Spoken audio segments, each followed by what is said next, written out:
আমার কাছে খবর এসছে উড়িষ্যায় বাংলায় কথা বললেই তাকে মারা হচ্ছে।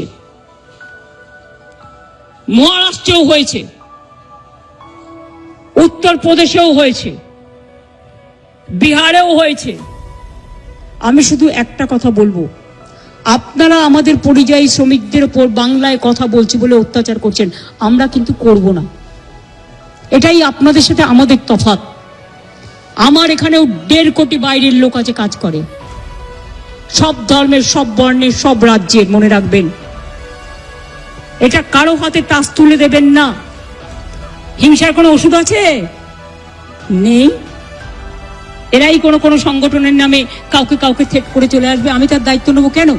আমি পরিষ্কার বলে দিচ্ছি, আমরা চাই না কারোর সাথে কোনো ভুল বোঝাবুঝি হোক।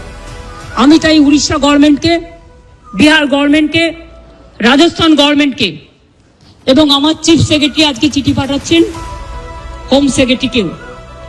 ডিজি অলরেডি উড়িষ্যার ডিজির সাথে সম্ভবত কথা বলেছেন। আপনাদের সুমতি হোক, শুভবুদ্ধি হোক,